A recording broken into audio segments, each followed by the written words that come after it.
रामायण की बात हो और हनुमान जी की बात ना हो, ऐसे कैसे हो सकता है। तो मैं आपको एक हनुमान जी की कहानी सुनाता हूँ। एक बार हुआ यूं कि विष्णु जी ने गरुण देव को हनुमान जी के पास भेजा बुलाने। तब तक हनुमान थोड़े बुजुर्ग होने लग गए थे। गरुण वैकुंठ धाम से विष्णु जी के आदेश पे उड़ के गए और वो पहुंचे हनुमान जी के पास पृथ्वी में। उन्होंने बोला कि विष्णु जी आपको याद करने चलिए। हनुमान बैठ के राम जप कर रहे थे।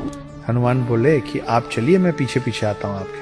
गरुण को लगा मुझे तो सिर्फ यही कहा गया था कि इनको इन्फॉर्म करना है, इनको सूचित करना है, मैंने अपना काम कर दिया।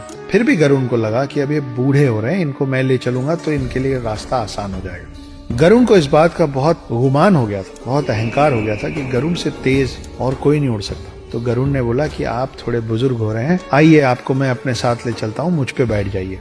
हनुमान जी ने फिर से कहा कि मैं अभी अपना जाप खत्म करूंगा, उसके बाद आऊंगा, आप चलिए मैं आता हूँ। गरुण निकल गए। गरुण पूरे स्पीड से उड़ के वापस विष्णु जी के पास वैकुंठ धाम पहुंचे।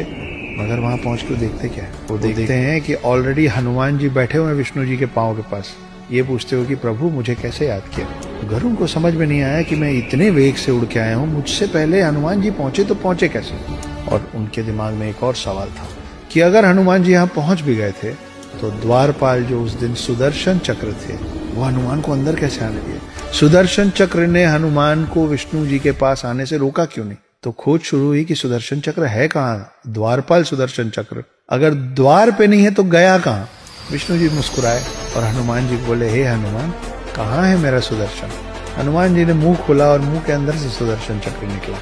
सुदर्शन चक्र को इस बात का अभिमान हो गया था कि उससे ताकतवर कोई अस्त्र शस्त्र नहीं है, और गरुण देव को इस बात का अभिमान हो गया था कि उनसे तेज कोई उड़ नहीं सकता। हनुमान जी ने एक ही सफर में इन दोनों की सारी गलतफहमी दूर कर दी थी।